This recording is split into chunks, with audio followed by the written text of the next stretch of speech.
Good morning, अस्सलाम वालेकुम। सबसे आगे मैं आपको कहेंगे खुशामदीद। मेरे साथ है मोहम्मद शुएब, मेरे साथ है सवीन फारूक। वेलकम टू फरवरी, एक नया महीना जिसका आगाज हो रहा है। वैसे हर महीने का आगाज आपकी कोई स्पेशल थॉट्स होती हैं उस महीने को लेकर? टू बी वेरी ऑनेस्ट, मेरी कोई इतनी खास थॉट्स नहीं होती हैं, बिकॉज मुझे लगता है कि बस वो साल के शुरू नहीं होता जो आपने न्यू ईयर रेजोल्यूशन बनाई हुई होती है और आहिस्ता आहिस्ता आप भूल, तो वो एक रूटीन बन जाती है कि चलें ठीक है, तो हर महीना आना है। हाँ, अगर आपने कोई गोल सेट किए हुए हैं और आप उनको अचीव करना चाहते हैं तो इट्स वेरी गुड थिंग, अगर आप उस तरह के इंसान हैं तो। अच्छा, और अब एक हफ्ता बाकी है किसमें? इलेक्शंस में 8 फरवरी ज़ाहिर है ये वो दिन है जिसमें पाकिस्तान की आवाम ने अपने मुस्तकबिल का फैसला करना है। और ज़रा इसमें हम देख रहे हैं गहमा गहमी है, हर हलके में गहमा गहमी है, हर इलाके में, हर सूबे में हम देख रहे हैं कि सियासी जमातें फुल एक्टिव हैं, अपने अपने जो उनके उम्मीदवार हैं वो पूरा जोर लगा रहे हैं कि उनको वोट मिल जाए। अब ऐसे में कुछ सियासी जमातें हैं, उनकी कोशिश ये भी होती है, उनके उम्मीदवारों की कोशिश ये होती है कि अगर उन्हें लगता है कि टफ टाइम कोई कैंडिडेट दे सकता है या वोट काट सकता है उनका, तो वो कोशिश करते हैं उससे बातचीत करने की कि वो उनके हक में बैठ जाए ताकि उनको फायदा हो जाए। तो देखिए, election campaign, election strategy basically हर पार्टी की अपनी होती है, लेकिन आपकी क्या जिम्मेदारी है? आपकी हमारी वोट डालना जिम्मेदारी। बिल्कुल, आपने वोट लाजमी डालना है, चाहे आपके पॉलिटिकल डिफरेंसेस हों कहीं और आपकी आपस में नहीं लगती, दैट इज समथिंग एल्स, लेकिन आपका जो बिलीव है कि इस पार्टी को मैं इस बुनियाद पर वोट देने जा रहा हूँ या देने जा रही हूँ, तो आपने उसको वोट जरूर कास्ट। बिल्कुल ऐसे ही है, आपका हक है। और छतरियां पहले से रख लें, रेन कोट्स भी रख लें, जैकेट्स भी रख लें, ताकि ये बहाना ना हो कि आज बारिश है तो नहीं जा रहा या बर्फ़ है किसी इलाके में तो नहीं जा रहा। चूँकि इस वक्त अगर हम देखें तो पाकिस्तान के जो बेशतर इलाके हैं, मैं बात नॉर्दर्न एरियाज़ की कर रहा हूँ, तो वहाँ पर ज़्यादा बर्फबारी हो रही है। शुमाली इलाके में हम यही देख रहे हैं कि रंग जमाया हुआ है। मरी में भी कुछ दिनों से ऐसा ही मंजर है, सफ़ेद है, तो लोग वहाँ पे जा भी रहे हैं। और लेट्स सी कि अब एक हफ्ते बाद मौसम कैसा रहता है, बट इस वक्त तो ठंडा ठार मौसम है जनाब। इंतजार था बर्फबारी हो जाए तो अब खुल के हो रही है, जो कि बड़ी अच्छी बात है। बिल्कुल ऐसे ही, और कुछ मनाजिर भी हमारे तक पहुँच रहे होते हैं, वो चाहे मरी के हों, स्पेशली अगर मैं नॉर्थ की तरफ की बात करूँ, मैं चित्राल का जिक्र करूँ, मैं दीर की बात करूँ, लवारी टनल की बात करूँ जो कि दीर को चित्राल से कनेक्ट करती है, तो वहाँ पर भी हम देख रहे हैं कि हैवी मशीनरी मौजूद है और टनल को खोलने के जो अमल है उसको वो मुकम्मल रखते हैं ताकि टनल बंद ना हो जाए, ताकि जो दीर है और चित्राल है उसका कनेक्शन ना टूटे।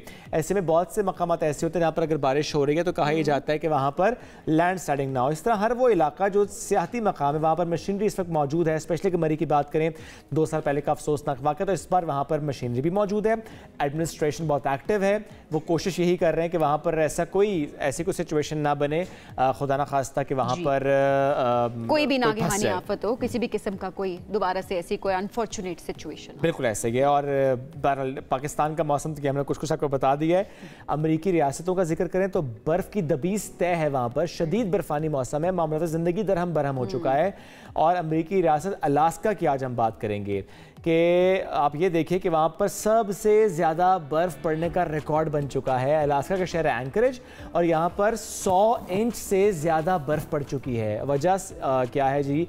कि ज़ाहिर मौसम चेंज है, क्लाइमेट चेंज है, इसकी वजह से हो रहा है। स्कूल भी बंद हैं वहाँ पर, जो इतलात भी सामने आ रही हैं और फुटेजेस सामने आ रही होती हैं कि निज़ाम ज़िंदगी पूरी तरह से दरम बरम है, कुछ बिल्डिंग्स को भी नुकसान पहुँचा है, ये भी सामने आ रही हैं चीज़ें।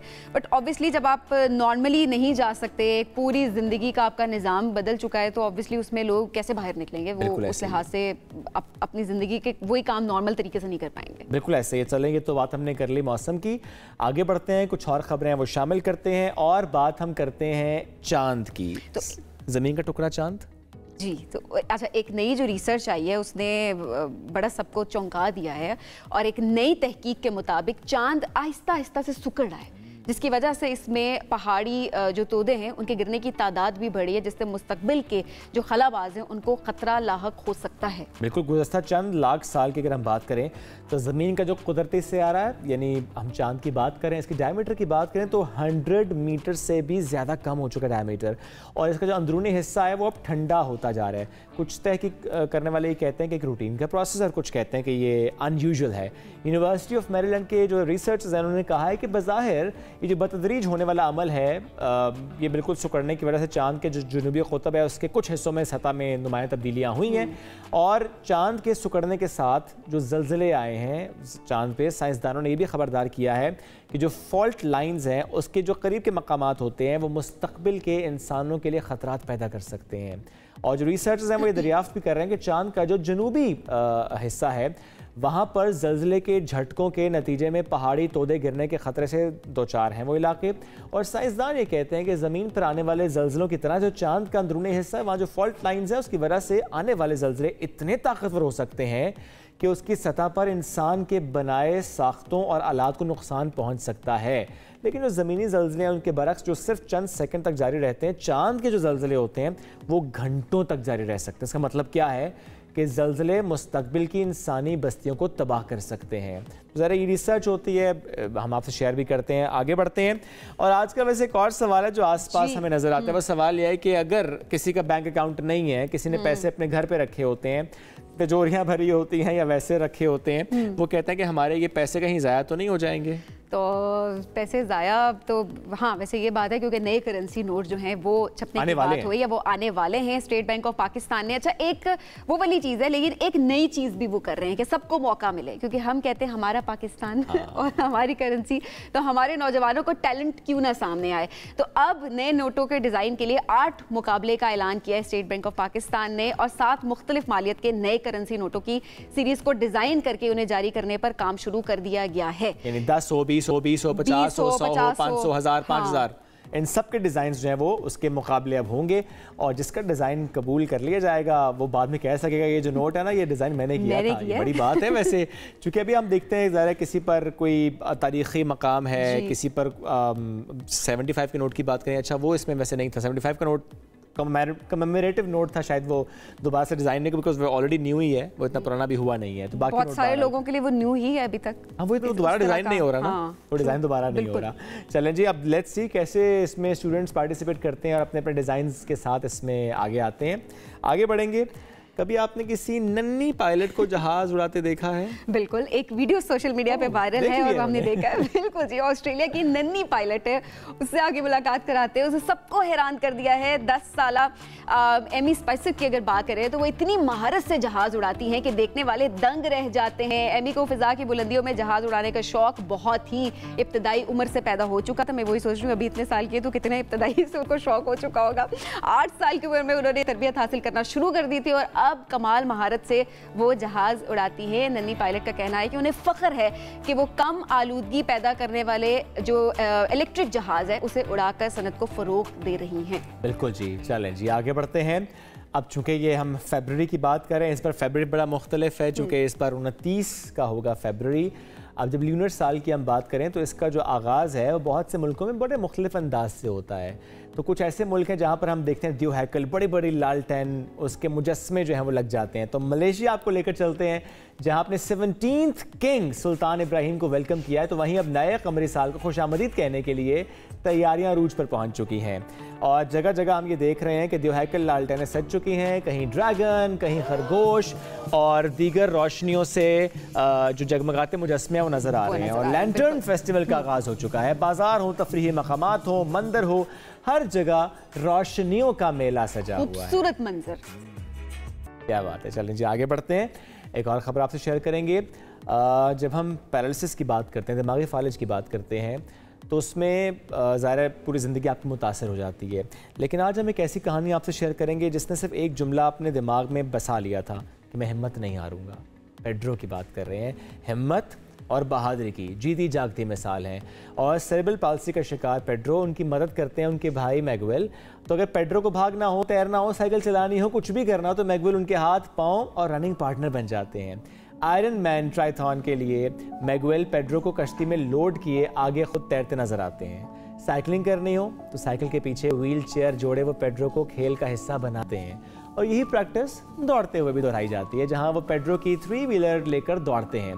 दो भाइयों की ये मोहब्बत दुनिया भर में इसको खूब पजीराई हासिल हो रही है, जो ऐसे ही कई मुकाबलों में हिस्सा लेकर खूब दाद समेट चुके हैं। तो ये भाइयों की मोहब्बत की कहानी है कि किस तरह से एक भाई की वीकनेस को दूसरा भाई ओवरकम करता है, अपनी स्ट्रेंथ के साथ स्ट्रेंथ बन जाता है। बिल्कुल जी। चलिए जी, प्रोग्राम में आगे बढ़ेंगे कुछ और सेगमेंट्स के साथ, लेकिन एक ब्रेक लेंगे। ब्रेक से वापस आते रहिए सबसे आगे के साथ। एक दिन साइफर केस और दूसरा दिन तोशा खाना के नाम। बानी पीटीआई के 2 दिन में 2 केसेस का फैसला, 10 साल और 14 साल की सजाएं। खुसूसी अदालत ने साइफर केस में जब फैसला दिया तो कहा कि इस्तगासा के पास ठोस शवाहिद मौजूद हैं, प्रोसिक्यूशन जुर्म साबित करने में कामयाब रही है। साबिक चेयरमैन पीटीआई का एडीसी पर साइफर चोरी का इल्जाम। 342 के बयान में कहा, कमर जावेद बाजवा के कहने पर मेरे एडीसी ने साइफर चोरी किया, परेड ग्राउंड जलसे में कागज लहराया और सिर्फ खत का जिक्र किया। और दूसरी जानिब तोशाखाना केस में साबिक चेयरमैन पीटीआई और बुशरा बीबी को 14 साल कैद की सजा। तोशाखाना केस में एहतसाब अदालत के जज मोहम्मद बशीर ने फैसला सुनाया और दोनों मुल्जिमान को 10-10 साल के लिए किसी भी अवामी ओहदे के लिए नाअहल करार दिया। साबिक चेयरमैन पीटीआई और बुशरा बीबी को 1 अरब 57 करोड़ रुपए जुर्माना अदा करना होगा। इस फैसले पर सियासी मुखालिफिन, नून लीग हो, पीपल्स पार्टी, उनके रहनुमा ये कहते हैं कि बानी पीटीआई के पास अपील का हक मौजूद है, लेकिन अदालती फैसला तो बहरहाल मानना होगा और सजा से सबक सीखना होगा। हमारी सजाओं पर मिठाइयां बांटी गई, हमने ऐसा कुछ नहीं किया। तो इस सारे मामले पर आज हम बात करेंगे। हमें प्रोग्राम में ज्वाइन करें तर्जुमान पीटीआई रऊफ हसन साहब। रऊफ साहब अस्सलाम वालेकुम, बहुत शुक्रिया रऊफ साहब ज्वाइन किया। रऊफ साहब, ज़ाहिर है किसी भी सियासी जमात को जब भी कोई अदालती मामला फेस करना पड़ता है तो रिलीफ ज़रा अदालत से ही मिलता है। आपकी जमात ज़रा तनकीद कर रही है अदालतों पर, रिलीफ तो ज़रा अदालतों से ही मिलना है, आपको तनकीद क्यों कर रहे हैं इन फैसलों पर? इतनी तनकीद कर रहे हैं जी इसलिए कि ये फैसला ना आइन के मुताबिक है, ना कानून के मुताबिक है, ना इंसाफ के तकाज़ों के मुताबिक है। इसके अलावा और भी बहुत कुछ है जो शायद मैं इस पब्लिक प्लेटफॉर्म से ना कह सकूं। पता हमें हमेशा से था कि ऑब्जेक्टिव एक है कि खान साहब को इलेक्शन दौर से बाहर निकालना है, खान साहब को कैद रखना है, खान साहब को बाहर नहीं निकलने देना, पीटीआई को ख़त्म करना है, डेसिमेट करना है। ये सब चीज़ें हम पिछले 2 साल से देख रहे थे जब से उनकी हुकूमत जो है उसको रिमूव किया गया था। More particularly from since 9th of May, जबकि वो जो थोड़ा बहुत वायलेंस हुआ था जो उसके बाद से, तो ये दोस्ता दीवार था ये कि ये होना है और हो रहा था। बहुत वायलेंस नहीं था, एक दिन ने पूरे मुल्क की डायनामिक्स को बदल दिया। जी, वो वायलेंस हुआ था, हम उसको कंडेम कर चुके हुए हैं, दोबारा कंडेम करते हैं, लेकिन वहाँ भी इंसाफ के तकाजे जो है उनका सामना नहीं किया गया, उनको मद्देनज़र नहीं रखा गया। क्या हमारी डिमांड थी और हर एक constitution and law abiding citizen की डिमांड होगी कि आप एक इंडिपेंडेंट जुडिशल कमीशन कायम करके एसरटेन करें कि क्या हुआ था, कौन लोग हैं जिन्होंने ये किया, और फिर जो मुजरिमीन करार दिए जाएं उनको सज़ा दें। लेकिन किसी एक शख्स या 2 शख्स के पॉइंट करने से जी कि ये A-B-C और XYZ जो है ये इन्होंने किया है, ये तो इंसाफ के तकाज़ों के मुताबिक नहीं है। और यही हो रहा है 9th of May से। हुआ क्या है, पीटीआई को आप लोगों ने पकड़ा है, हमारे लोगों को पकड़ा है, इन्फोर्स डिसअपीयरेंसेस हुई हैं, टॉर्चर किया गया है, उनकी पॉलिटिकल एफिलिएशंस चेंज की गई हैं। हमारे इस वक्त जो पॉलिटिकल लीडरशिप में कोई भी वर्चुअली बाहर आता है, अगर कोई आएगा तो वो पकड़ा जाएगा, इलेक्शन कैंपेन में हिस्सा नहीं दी जाए, रैलीज नहीं करने दी जाए, हमारे नॉमिनेशन पेपर सबमिट नहीं होने दिए गए, हमारे प्रपोजर एंड सेकेंडर्स को अबडक्ट किया गया, उनको मारा गया, उनको टॉर्चर किया गया, रात के अंधेरों में आपने घरों को अटैक किया, चादर और चार दीवारी का तकद्दुस पामाल किया, लोगों की फैमिलीज़ को टारगेट किया। और इससे ज़्यादा क्या इस मुल्क की 76 साल तारीख में किसी पार्टी को टारगेट किया गया? और आप सवाल करती हैं कि हम क्यों सोचते हैं, क्या सोचें? और बताइए, आप बताइए, मुझे गाइड कीजिए। अच्छा, if you were in my place and you were in the place of one PTI worker, how would you respond? Sir, मैं तो सवाल करूंगी ना, ये मैं रिस्पॉन्ड तो नहीं कर सकती, रिस्पॉन्ड तो आपने करना है। मेरा सवाल है, आपने जवाब देना है। बिल्कुल करूंगा जी, मैं बिल्कुल। तो अगले सवाल की तरफ आते हैं। साइफर केस के हवाले से अगर बात करें तो अब अगला लाएअमल क्या है, क्या करेंगे? हमारे पास जी ये इट्स अ लॉन्ग हॉल, हमारे पास लीगल रेमेडीज़ हैं, उनको हम परस्यू करेंगे, हम हायर कोर्ट्स में जाएंगे, हमारे पास इस्लामाबाद हाई कोर्ट है, हमारे पास सुप्रीम कोर्ट है, हम उनको एग्जॉस्ट करेंगे। पॉलिटिकल पार्टी हैं, पॉलिटिकल डोमेन के अंदर रह के हम रिलीफ तो अदालतों से ही मिलता है। वो सब नकल मिल गई है कल के फैसले, इन अदालतों से रिलीफ मिलता तो मुझे नजर नहीं आ रहा जी। और दूसरी ऑप्शन है भी नहीं सर, तो उम्मीद ही नहीं है, तो फिर केस क्यों आगे हम जाएंगे? बिकॉज हमारे पास रेमेडी एक ही है, हमने जाना है। हमने अपने पास जो ऑप्शन है, हमारे कॉन्स्टिट्यूशनल ऑप्शन है, हमारे पास जो कॉन्स्टिट्यूशनल ऑप्शन है उनको हम एक्सरसाइज करेंगे as a political party. Barrister Gohar साहब और हम पूरी कोशिश करेंगे कि जी हम ये इंसाफ मिले हमें। नहीं, बैरिस्टर गौहर साहब कहते हैं कि हमें एतमाद भी है, वो कहते हैं कि हमें इसी साइफर केस में उम्मीद है कि हमें हाई कोर्ट से रिलीफ मिल जाएगा। हम इंस्टीट्यूशंस के ऊपर अपना एतमाद बरकरार रखे हुए हैं, हमें जजेस के कॉन्डक्ट के ऊपर ऑब्जेक्शन है। और अपने वकला पर, हम अपने वकला के ऊपर मैं क्या हमारी ऑब्जेक्शन? आपके वकला पेश नहीं हुए, जरा ये एक सवाल उठा। एक दिन वो नहीं गया, क्या उसकी पनिशमेंट ये है कि आप पब्लिक अटर्नीज जो हैं वो अपॉइंट कर दें? मैं यहाँ केसेस में आपको महीने और साल तक कोई बीमार हो जाता है, कोई प्रॉब्लम हो जाता है, किसी का कोई हो जाता है, सिर्फ एक दिन नहीं गए? सिर्फ एक दिन नहीं जी, दैट्स इट। क्योंकि सर इसमें सवाल ये होता है कि जब सुप्रीम कोर्ट ने भी जमानत दी थी तो इसी बुनियाद पर दी थी कि अगर आप लोग केस के इल्तवा की तरफ जाएंगे तो जमानत कैंसिल हो जाएगी। ज़रा ये जब जमानत मिलती है तो इसी बुनियाद पर मिलती है कि केस के इल्तवा की तरफ नहीं जाएंगे, लेकिन ये टैक्टिक्स देखे गए हैं पीटीआई की तरफ से कि इल्तवा की तरफ इस मामले को लेकर जा रहे थे। बिल्कुल टैक्टिक्स नहीं थे। खान साहब एक एक दिन में 16-16, 18-18 केसेस भुगते हैं उन्होंने। आप मुझे पाकिस्तान की 76 साल तारीख में कोई एक केस साइट कीजिए, कोई एक पैरेलल केस बताइए। हमारे लिहाज से तो केसेस एग्जिस्ट ही नहीं करते हैं। They false, they fake, they frivolous and they are fraudulent. ये तो साबित करना है ना कि ये कर दिया हमने, साबित हम कर चुके हैं, लेकिन यहाँ इश्यूज और हैं। यहाँ जस्टिस का इशू नहीं है। अच्छा, यानी अगर इश्यूज और हैं, सर, प्रेजुडिसेस के इश्यूज हैं, अगर ईगोस के इश्यूज हैं। अगर एतबार नहीं है अदालतों पर तो अब पीटीआई का लाएहमल क्या होगा? हम उसके बावजूद, मैंने आपसे अर्ज किया, इंस्टीट्यूशंस में अपना फेथ हमने बरकरार रखा हुआ है। हम जाएंगे इंस्टीट्यूशंस के पास, हम फिर कोशिश करेंगे कि वो इंसाफ करें और यही उम्मीद होनी चाहिए। हमने chief justice of Islamabad high court के ऊपर बारहा lack of confidence, lack of faith हमने कहा है। खान साहब ने लेटर भी लिखा है, बुशरा बीबी ने लेटर भी लिखा है, उसके बावजूद उस शख्स को वो केसेस से अपने आप को रिक्यूज नहीं करता। इन एनी केस उसमें क्या नहीं, let me finish. What is the vested interest in that? क्या इस्लामाबाद हाई कोर्ट के पास सिर्फ एक जज है, कोई और जज नहीं है? इस वक्त अगर ये सिचुएशन ऐसी ही रहती है, ज़ाहिर है सज़ा सुनाई गई है, उसमें टाइम लगेगा, आप लोग उसको अपील फाइल करेंगे, इलेक्शन का ज़ाहिर है मौसम है, चंद दिन बाकी रह गए हैं, पीटीआई को इस पर धचका लगेगा, पीटीआई को नुकसान होगा, या कि आपको लगता है कि इन केसेस, इन फैसलों के बाद भी कोई नुकसान नहीं है पीटीआई को? कोई पॉलिटिकल नुकसान नहीं होगा। अच्छा, बिल्कुल कोई पॉलिटिकल, बल्कि हमें और स्ट्रेंथ मिलेगी। जो आज़ाद उम्मीदवार हैं सर, ज़ाहिर है इस वक्त आज़ाद हैसियत में इंतखाब लड़ेंगे, अब उनके हवाले से कहा जाता है कि जब वो इंतखाब अगर जीत जाते हैं तो वो बहरहाल उस पार्टी को ज्वाइन कर पाएंगे जिनके पास इंतखाबी निशान है, बिकॉज पीटीआई के पास इंतखाबी निशान तो नहीं है। तो आप लोग कैसे देख रहे हैं इस इंतखाब के बाद, जब पार्लियामेंट कॉन्स्टिट्यूट होगी, जब सब अपने अपने हलकों से जीत के आएंगे, आज़ाद उम्मीदवार जो भी जीतेगा, जो कि पीटीआई के आप नामजद उम्मीदवार हैं, वो कैसे आगे चलेंगे? देखिए, ये भी उसी एक जो प्रोजेक्ट है, प्रोजेक्ट डेसिमेट पीटीआई, उसका एक हिस्सा है कि हमसे हमारा बल्ला भी छीना गया, निशान भी छीना गया। आज़ाद उम्मीदवार हैं, ये आइडियोलॉजिकल वर्कर्स हैं हमारे, bulk of them are ideological workers, और वो खान साहब की विजन के पीछे आए हुए हैं। वो they are not part of that so called electable crowd जो कि इस वक्त पार्टी से जा चुका हुआ है। And thank goodness they are gone, because they never did any good to the party.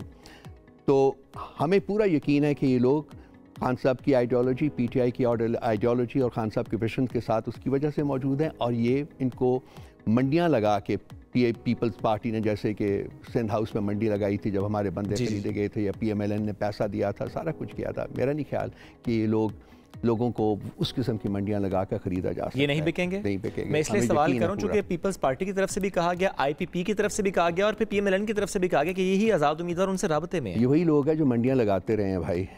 मंडियां तो उन्होंने लगानी है, मैं ये तो नहीं कहता कि मंडियां नहीं लगाएंगे, लेकिन आप श्योर हैं कि आपके लोग नहीं बिकेंगे? सियासत में बदबख्ती यही लोग लेके आए हुए हैं, अदरवाइज सियासत जो है बड़ा एक रिस्पेक्टेबल प्रोफेशन था। Unfortunately because of the inclusion of people like this in politics, आपने सियासत का मकाम जो है वो नीचे ज़मीन पे ले गए हैं।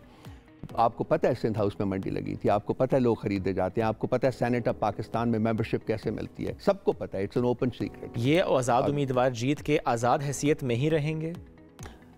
ये टेक्निकली देखना पड़ेगा। हम इंट्रा पार्टी इलेक्शंस करवा रहे हैं, कब? करीब 3-4 दिन में हमारे इंट्रा पार्टी इलेक्शन से पहले हो रहे हैं? जी बिल्कुल हो रहे हैं। और उन तकाज़ों को पूरा किया जाएगा? जी वो बिल्कुल जितने भी थे सुप्रीम कोर्ट के तकाजे। As I said, we are a law abiding party. हम जा रहे हैं इंट्रा पार्टी में, इंट्रा पार्टी 8 तारीख से पहले हम करा रहे हैं, और उनके रिजल्ट्स की बेसिस के ऊपर हम दोबारा जाएंगे सुप्रीम कोर्ट के पास, ताकि वो पुराना फैसला जो है उसको रिकंसिडर करें। इलेक्शन कमीशन के पास भी जाएंगे। अगर इलेक्शन से पहले आप इंट्रा पार्टी इंतखाबात करा लेते हैं और उन तकाज़ों को पूरा कर लेते हैं, तो क्या उसके बाद आपको इंतखाबी निशान मिल जाएगा? और क्या ये ऑप्शन मौजूद है कि उसके बाद फिर आप कहेंगे कि चंद दिन की ताखीर से इलेक्शन हो जाए ताकि आपको बल्ले के निशान पर लड़ने की इजाजत मिल जाए? क्या ये ऑप्शन है? ताखीर हमारा बिल्कुल चार्टर का हिस्सा नहीं है। हम चाहते हैं इलेक्शन 8 फरवरी को होने हैं तो 8 फरवरी को। ठीक है, हम जाएंगे इलेक्शन कमीशन के पास, उनके पास, और हमारी कोशिश होगी कि उनके जो ऑब्जेक्शंस थे वो चूंकि हमने रिमूव कर दिए हैं, तो हमें हमारा बल्ले का निशान जो है वो वापस मिल जाना चाहिए। लेकिन ये वंस अगेन इलेक्शन कमीशन का जो कॉन्डक्ट है वो अनफॉर्चुनेटली बहुत प्रेजुडिस्ड रहा हुआ है हमारी तरफ, सो हमें नहीं पता। लेकिन हम जाएंगे, हम अपना पूरा जो हमारी जो रिस्पॉन्सिबिलिटीज़ हैं, लीगल रिस्पॉन्सिबिलिटीज़ हैं, उनको पूरी करेंगे और उनके पास जाएंगे। क्या ये मुमकिन नज़र आ रहा है आपको कि आप इंटर पार्टी इंतखाबात भी करा लेते हैं, तकाजे पूरे भी कर लेते हैं, बल्ले का इंतखाबी निशान भी मिल जाता है, इंतखाबात वक्त पर हो जाते हैं आपके आज़ाद उम्मीदवार जीतने के बाद, क्या उस वक्त ये ऑप्शन होगी कि वो PTI को ज्वाइन फिर कर पाएंगे? ये हमारे जो लॉयर्स हैं वो ज़्यादा बेहतर तरीके से इसके ऊपर डायलेट कर सकेंगे, लेकिन जहाँ तक मेरी अंडरस्टैंडिंग है वो ये है कि वो डेफिनेटली ज्वाइन कर सकते हैं पार्टी को।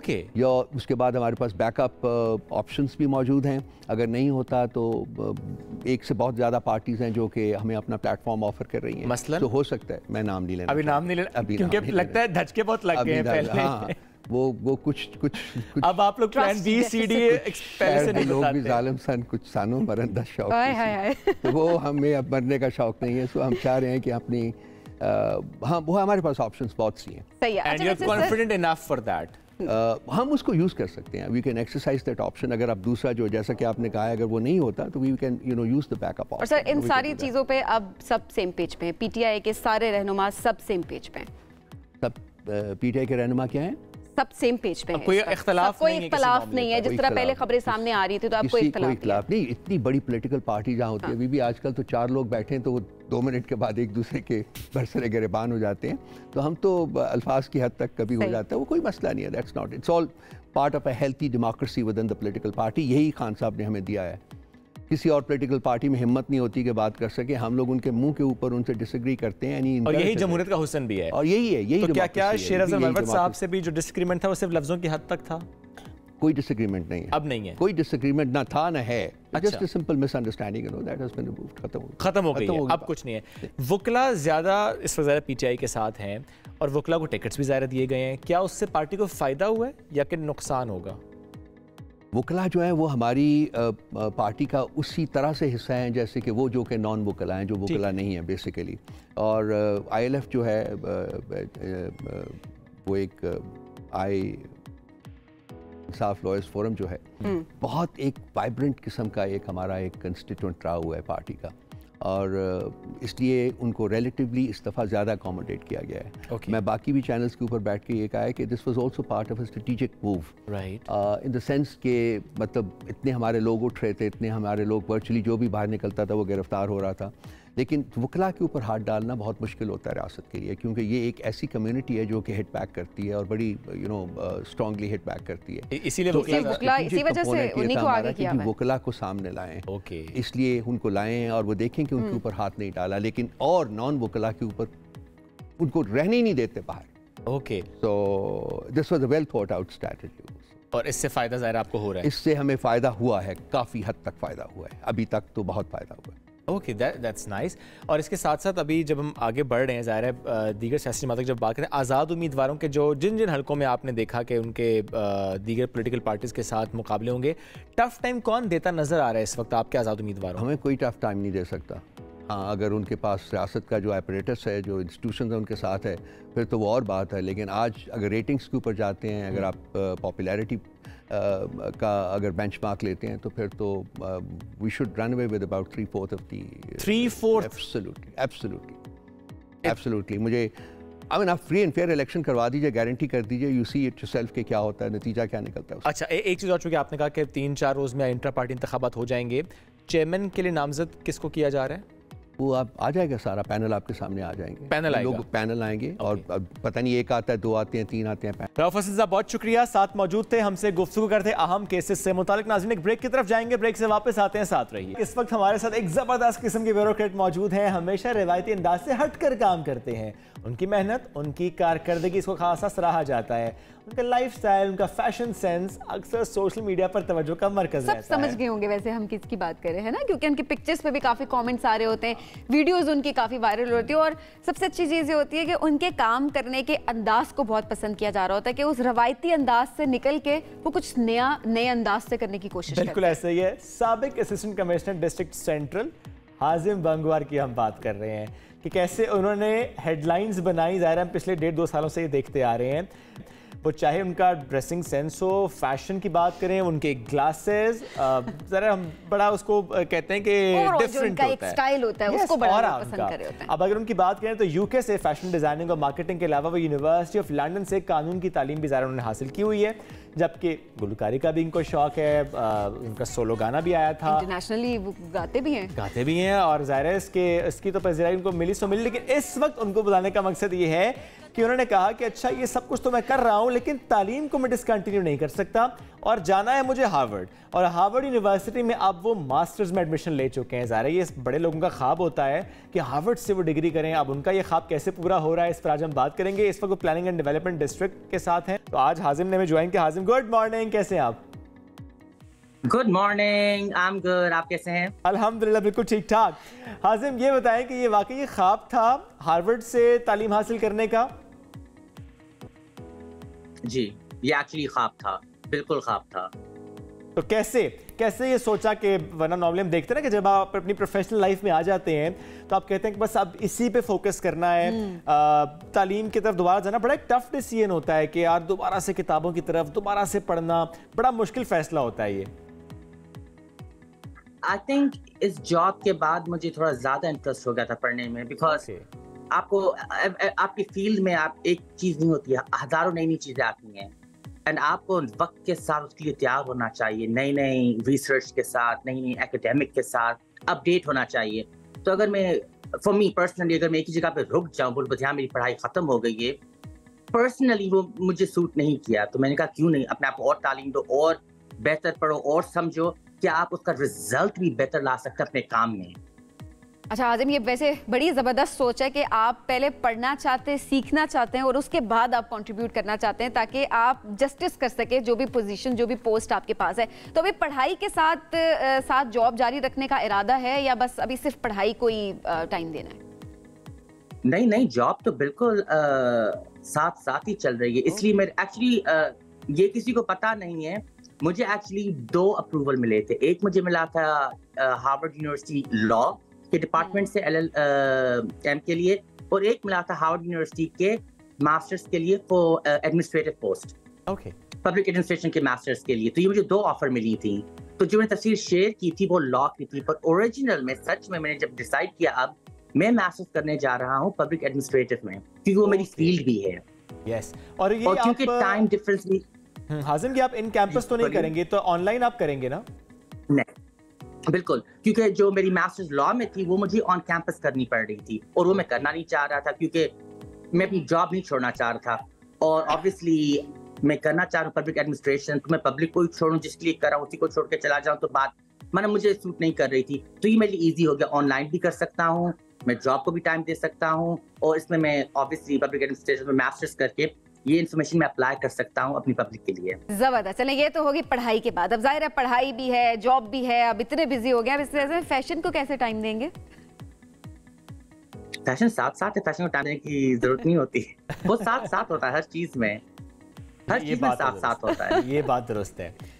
वैसे हाजिम, आपकी जो वार्डरोब है उसमें सबसे ज्यादा कलर कौन सा है? होता है ना ये कलर हर चीज में। Black. Okay, flat out black, because I think black में मेरा weight fluctuate बहुत करता है, और अब तो comments हर चीज पे मेरे आ जाती हैं, तो black में I feel में थोड़ा black छुपा देते हैं। वैसे आज़िम डाइटिंग करते हैं? आपने बोला नहीं करते।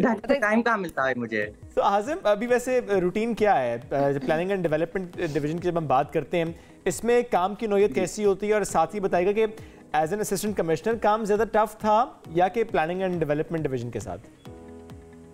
As an assistant commissioner definitely वो ज़्यादा टफ था, और आप अराउंड द क्लॉक होते हैं, आप हर चीज़ को आपकी रिस्पॉन्सिबिलिटी लेनी होती है, जो भी आपके सब डिवीजन में हो रहा होता है आप उसके जिम्मेदार होते हैं।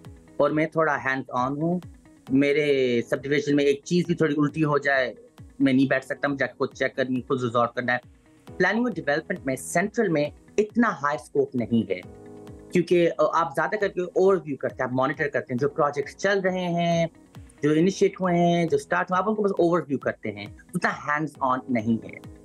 ओके जब भी आप किसी पोस्ट पर होते हैं तो कोई ना कोई ज़रूर कॉल करके या मैसेज करके या किसी के थ्रू कोई ना कोई सिफारिश करता है। तो अगर मैं आपसे ये पूछूं कि लोग आपको कांटेक्ट करते हैं जान पहचान वाले या किसी के रेफरेंस के थ्रू कि हाजिम भाई ज़रा ये वाला काम है करा देना?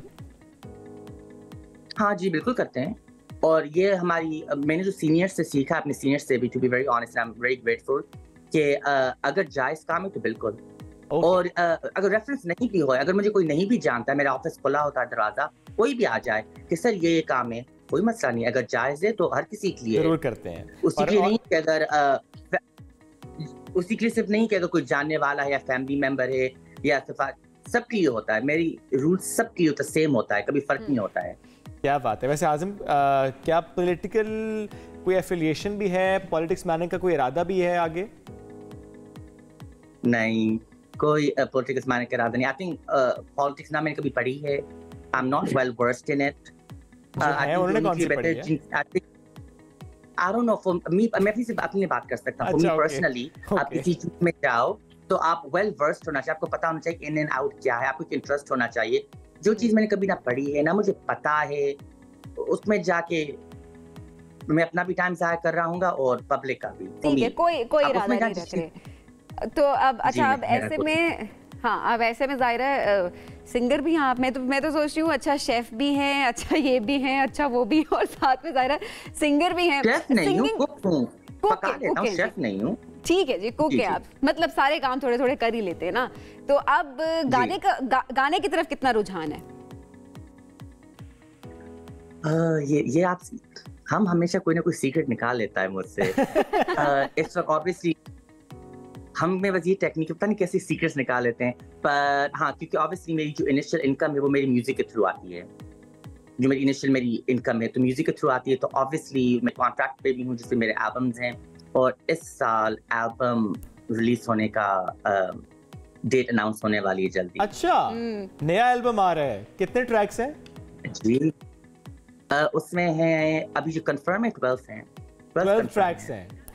और उसमें से कोई ट्रैक ऐसा जिसका कोई टीजर आपने अभी तक जारी कर दिया हो? अभी कोई टीजर नहीं है। आई थिंक विद टाइम, मैं टाइम पे ज्यादा फोकस करता हूँ बिकॉज एल्बम काफी समर टाइप है और थोड़ा डिफरेंट है, पिछले से थोड़ा डिफरेंट है। इसमें मैंने पाकिस्तानी इन्फ्लुएंस थोड़े ज्यादा किए हैं, उर्दू गाने ज्यादा कोशिश किए हैं। अच्छा, अब चूंकि आपने खुद हमें हिंट दे दी ना उर्दू गाने की, तो हम जरूर चाहेंगे एक आध जुमला तो हो ही जाए हाजिम आज उर्दू किसी गाने का जो आने वाला है। टीजर हो जाएगा ना, आप ये देखिए कि हम के प्लेटफॉर्म से हाजिम बांगवार के एल्बम आने का टीजर हो जाएगा आज। और एक जुमले को एक जुमला ना समझिएगा, 2-3 सुना दीजिएगा। आनी 150 वल्ला हत 70 लाला आनी अलमी वल्ला 150। ये वाह जी वाह, अरबिक कोरस है, उर्दू ये अरबिक है। और 150 का मतलब 150। क्या बात है, थैंक यू सो मच हाजिम, आपने हमारी ये बात मान ली। अब हम इसको बिल्कुल चलाएंगे ना कि मुझे पढ़ने वाली है, फिर मैं आपको नहीं कुछ नहीं होता, आप मेरे पे डालना क्या ना, वो शुएब और सबीन ने कर दिया था, इंसिस्ट किया, मैं कुछ कर नहीं पाया। चलिए देखिए, ये तो वो मामला जिसपे हमने आपको बहुत इंसिस्ट किया जा रहा है। हमारा काम था इंसिस्ट करना आपको और हमने कर लिया, हम कामयाब हो गए। Thank you Hajim. आप कोई और गाना जो पहले का आपका गाना है, अगर आप थोड़ा सा वो सुनना चाहें इस वक्त, बुलाया या कोई और गाना? या तुझको जब से बुलाया जीने का जादू छाया, ना देखो पीछे मुड़ के दिल ने है ये समझाया। वाह क्या बात है, जबरदस्त। Hajim, thank you so much for joining us today, all the best for your next journey, जो कि मास्टर्स आप डिग्री लेंगे हार्वर्ड से, और एडमिनिस्ट्रेशन को आपने पिक किया। आपकी जॉब से भी, आपकी प्रोफेशनल कमिटमेंट से भी खासी वो अलाइंड है। Thank you so much once again. नाज़रीन, एक ब्रेक की तरफ जाएंगे, वापस आएंगे, साथ रहिए। बात करते हैं प्याज की। प्याज महंगा नहीं बल्कि बहुत महंगा होता जा रहा है। अब से अगर हम कुछ हफ्ते पहले देखें सबीन तो प्याज महंगा हुआ, फिर हमने ये देखा कि ईरान से जो प्याज आ रहा था उसकी वजह से प्याज की कीमतें थोड़ी सी कम हुई, लेकिन उसके बाद दोबारा जब ट्रेड थोड़ा मुतासर हुआ तो प्याज की कीमतें फिर आसमान से बातें करने लगी। और सिर्फ बात प्याज की नहीं है, ज़रा जब हम अपने आसपास के ममालिक की बात करते हैं और हम देखते हैं कुछ चीज़ें ऐसी होती हैं कि जहाँ पर ज़्यादा प्रोडक्शन हो रही है और वो दूसरे मुल्क में जा रही हो, तो ज़रा उस मुल्क में बड़ी सपोर्टिव कीमत आ जाती है। लेकिन अगर प्याज की बात करें तो क्या वाकई दोबारा से प्याज पाकिस्तान आ रही है ईरान से और कीमतें कम होंगी या कि कोई मसाइल हैं? इस पर बात करेंगे। ब्यूरो चीफ क्वेटा अयूब तरीन साहब हमारे साथ मौजूद हैं। अयूब साहब, बहुत शुक्रिया प्रोग्राम में ज्वाइन करने के लिए। अयूब साहब, ज़रा बताइएगा, इस वक्त पाक ईरान जो ट्रेड है वो इस वक्त कहाँ पे खड़ी है? और प्याज के हवाले से जिस तरह कहा जा रहा है कि उसकी शॉर्टेज है या उस तरह से मुयसर नहीं है, जिससे जाहिर है महंगाई प्याज के हवाले से हो रही है, तो क्या सूरत हाल है, किस तरह आप इसको देख रहे हैं? बिल्कुल, इसमें एक तो ये कि अभी रिसेंटली हमारे और ईरान के दरमियान जो पंजगुर और ईरान के बॉर्डर के साथ जो कुछ वाक़यात हुए थे, तो उससे भी ट्रेड किसी हद तक मुतासर हुई है। और दूसरी बात यह कि हम अफ़गानिस्तान से भी हमारे पास प्याज आ रहे थे, लेकिन चूँकि गुज़िश्ता साल 1 नवंबर से जो हुकूमत पाकिस्तान ने एक फ़ैसला किया था कि अफ़गान बॉर्डर के साथ चमन पे जो लोगों के आमदरफ्त का सिलसिला है वो पासपोर्ट और वीज़े की बुनियाद पे हो, तो उसके ख़िलाफ़ न सिर्फ अभी तक वहाँ पे धरना जारी है, 100 दिन ज़्यादा हो गए, बल्कि उन्होंने बॉर्डर को भी बंद किया है। और उसके नतीजे में जो वहाँ से ट्रक आ रहे थे पाकिस्तान, वो नहीं आ सकते। जो तजारत है वो भी बिल्कुल 3 महीने से ज़्यादा का अरसा हो गया कि वो बंद हो चुका है। और उसके नतीजे में जो पाकिस्तानी ट्रक वहाँ पे फंस गए, कोई उनकी तादाद 4-4.5 हज़ार, जिसमें कंटेनर भी है, वो भी वहाँ रुके हुए बोद्दा की तरफ, यानी अफगान साइड पे। तो उन्होंने ताजरों ने, ड्राइवरों ने एहतजाज भी किया कि रास्ता दे, लेकिन अभी तक हुकूमत और वहाँ जो एहतजाज करने वाले चमन में जो लोग बैठे हुए, उनके दरमियान कोई मुज़ाकरात का कोई इस तरह का सिलसिला नहीं बन सका है कि जिसकी वजह से कम से कम रास्ता खुल सके कि ये ट्रक वापस पाकिस्तान आ सके। और इसके साथ साथ क्योंकि आपको पता है कि सिंध और बलूचिस्तान ज़्यादा प्याज पैदा करने वाले 2 सूबे, और उसके जब हमारे अपनी पैदावार जो है वो गुज़िश्ता 2 सालों से कम पैदा हो रही है, उसके नतीजे में यहाँ प्याज। अच्छा अयूब साहब, जाहिर है ये प्याज के हवाले से सारी सिचुएशन आपने एक्सप्लेन की, लेकिन और कौन कौन से ऐसे आइटम्स हैं जो कि सफिशिएंट नहीं है, अनअवेलेबल हैं? देखो, एक मतलब ये देखो, इस वक्त जो हमारा और ईरान, हमारा जो अफगानिस्तान के साथ ट्रेड है वो अनबैलेंस्ड है। मैं ये कह रहा हूँ कि बैलेंस नहीं है। एक तो हमारे दोनों ममालिक के दरमियान अगर हम तिजारत करते हैं तो वो कम से कम उसमें बराबरी हो। अभी ईरान से 200 से ज़्यादा आइटम्स आ रहे हैं, जिसमें यहाँ तक कि पेट्रोल भी आ रहा है, तेल भी आ रहा है, लेकिन हमारी बहुत कम चीज़ें बाहर जा रही है। तो एक तो इस पे बहुत ज़्यादा तवज्जो देने की ज़रूरत है। दूसरा देखो, आप हमारे अभी अफगानिस्तान के साथ बॉर्डर बंद है, उसके नतीजे में हमारे मुल्क का जो माल्टा है, जो किन्नू है, उसको मार्केट नहीं मिल रहा है जो मिलना चाहिए था। आप देखें बाज़ार में हर जगह 50 रुपया 40 रुपया किलो माल्टे का दस्तियाब है। ये कम से कम इसको 100-150 रुपये पे जाना चाहिए था। और उसकी वजह है कि हमारे जो ज़मींदार है उसको उसका प्रॉफिट मिलना चाहिए था, क्योंकि इसका जो मेहनत मजदूरी है, जो पानी इस पर सर्फ होता है, वो इस कीमत से उसका वो बराबर नहीं होता, ज़मींदार को इसका फ़ायदा नहीं हो रहा है। तो इसके लिए हमारे जो तिजारत का महकमा है या ट्रेड का जो महकमा है, उनको ये चाहिए था कि कम से कम हमारी जो पैदावार है उसको बढ़ाने के लिए या उनको बरामद करने के लिए भी बाहर जो हम बेचते हैं उनके लिए इक़दाम करने की ज़रूरत है, ताकि पाकिस्तान की जो अपनी चीज़ें हैं वो बाहर जा सके। और बहुत अहम बात है कि ज़ाहिर है पाकिस्तान ने अपने एक्सपोर्ट्स को बढ़ाना, एक्सपोर्ट्स बढ़ाएंगे तो पाकिस्तान में ज़र मुबादला आएगा। और बैलेंस ऑफ ट्रेड की जब हम बात करते हैं, बहुत अहम बात है। अगर हम 200 से ज़्यादा आइटम्स ईरान से यहाँ पर दरामद कर रहे हैं तो ये बहुत अहम है कि पाकिस्तान भी उतनी ही ज़्यादा आइटम्स वहाँ पर भेज पाए, ज़्यादा भेज पाएगा तो इसमें पाकिस्तान का फ़ायदा। इसमें 2 तरफ़ा ताल्लुकात को ज़रा इस्तेमाल करते हुए हुकूमतों के ताउन से ये चीज़ें होंगी कि मार्केट्स को एक्सप्लोर किया जा सके। बहुत शुक्रिया अयूब तरीन साहब, ब्यूरो चीफ क्वेटा साथ मौजूद। बात करते, ब्रेक लेंगे, वापस आएंगे साथ। हर तरफ बस यही सुना जा रहा होता है कि सीए की पढ़ाई बहुत ही मुश्किल है, जिसने सीए के सारे पेपर्स पास कर लिए उसको कहा जाता है जी तुम बहुत लायक तरीन इंसान हो। अच्छा, जाहिर सी बात है कि चार्टर्ड अकाउंटेंट बनना कोई आसान काम नहीं है और मुश्किलात ज़ाहिर उसमें होती हैं, लेकिन पाकिस्तानी स्टूडेंट्स की अगर बात करें तो वो हर मैदान में आगे हैं। उसी तरह जो तालीम का मैदान है उसमें भी वो बहुत ज़्यादा आगे हैं। पाकिस्तानी स्टूडेंट हुरिया बतूल की बात करें तो उन्हें इसमें ऐसा लगता है कि बिल्कुल मुश्किल पेश नहीं है, लेकिन एक्चुअली तो वो बता सके कि कितना मुश्किल इम्तिहान था ये। क्योंकि सिर्फ 19 साल की उम्र में उन्होंने सीए क्लियर कर लिया और दुनिया की कम उम्र तरीन चार्टर्ड अकाउंटेंट बनने का एजाज अपने नाम कर लिया। और इस बड़े कारनामे को उन्होंने Guinness book of world record में दर्ज भी कराया है और ये रिकॉर्ड उन्होंने इंडिया से छीना है। तो इस पर आज हम बात करेंगे। हुरिया साथ मौजूद है। हुरिया, अस्सलाम वालेकुम, बहुत शुक्रिया। हुरिया, 19 बरस की उम्र में सीए कर लेना, थोड़ा सा बताएंगी कहां से आपने साल बचाए? अच्छा, साल मेरे इस तरह से बचे थे, मैंने 2016 में क्वालिफाई किया था जब मेरी उम्र 19 साल थी। मैंने जब अपना 7th ग्रेड कंप्लीट किया तब मेरी उम्र 12 साल थी, जो रेगुलर आई थिंक 12-13 साल का ही होता है जो 7th ग्रेड में।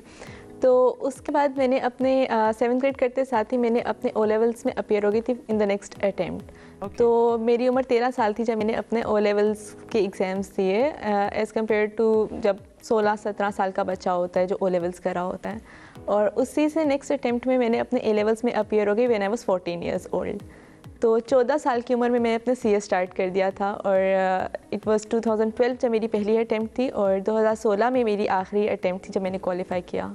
माशाल्लाह। अब 16 में आपने सीए किया, लेकिन आपने नाम दर्ज कराया है 2024 में आके या 23 के एंड पे आके, तो इतना अरसा क्यों लगा? एक्चुअली ये सारी जो प्लान थी, बिकॉज उस टाइम पे जब ये मैंने स्टार्ट किए अपनी जर्नी, जब मैंने 7th ग्रेड कंप्लीट किया तो मैं आई वाज क्वाइट यंग, मतलब मैं 12 साल की थी और तब मेरा विजन नहीं था, it was my father's vision कि एक हम रिकॉर्ड बना सकते हैं इस तरह से ओ लेवल्स और ए लेवल्स को जल्दी करके। तो ये सारा मेरे फादर का प्लान था और आई वाज जस्ट कि मैं उनकी बात को फॉलो कर रही थी, क्योंकि मैं उस टाइम पे अपने लिए डिसीजन शायद लेने के लिए, इस तरह का डिसीजन लेने के लिए मैं आई वाज क्वाइट यंग। लेकिन जब मैंने क्वालिफाई किया उसके बाद लाइक आफ्टर अ मंथ जब मेरी क्वालिफिकेशन हुई तो माय फादर पास्ड अवे। तो because it was his vision, तो मैं उस तरह से उसको नहीं लेके चल रही थी। प्लस उस टाइम पे मुझे भी नहीं मालूम था कि शायद ये वर्ल्ड रिकॉर्ड है। मुझे ही पता था कि हाँ मेरी उम्र काफ़ी छोटी है जब मैंने क्वालिफाई किया, बिकॉज नॉर्मल अगर हम मिनिमम एज देखें तो वो 25-26 साल एटलीस्ट होती है जो चार्टर्ड अकाउंटेंट्स बन रहे होते हैं। बिल्कुल। तो उस टाइम पे मुझे नहीं आइडिया था कि वर्ल्ड रिकॉर्ड है, बट अंटिल रिसेंटली इन सितंबर एक गिनीज वर्ल्ड रिकॉर्ड क्लेम किया था एक इंडियन लड़की ने for being the youngest chartered accountant female. और जब मेरे रिलेटिव्स ने मुझे वो शेयर किया तब मुझे रियलाइज़ हुआ कि मेरी तो उम्र इससे छोटी थी जब मैंने क्वालिफाई किया था। तो उस टाइम पे फिर मैंने उसको ब्रेक किया और देन उनकी पूरा वेरिफिकेशन का प्रोसेस होता है वो हुआ और अब लास्ट मंथ जो है I got the Guinness world record officially. क्या बात है, ज़बरदस्त। अब हुरिया, अच्छा वैसे सच सच बताना, दिल पे हाथ रख के, ठीक है, कितना मुश्किल था, कितनी पढ़ाई की, कितने घंटे और कितने कितने कॉम्प्रोमाइज़ेस किए? क्योंकि अक्सर जब भी हम कामयाब लोगों से जब पढ़ाई में बहुत आ गया तो उनसे जब बात की जो कहते जी दोस्त इस टाइम पे घूमने जा रहे थे, फैमिली इस टाइम पे शादियां अटेंड कर रही थी, घूम फिर रहे थे लोग, लेकिन मैं उस टाइम पे पढ़ रही थी और मैंने उस टाइम को इस तरह से इस्तेमाल किया ताकि मैं अपना गोल अचीव कर सकूँ। ऐसे कितने वाकयात हुए?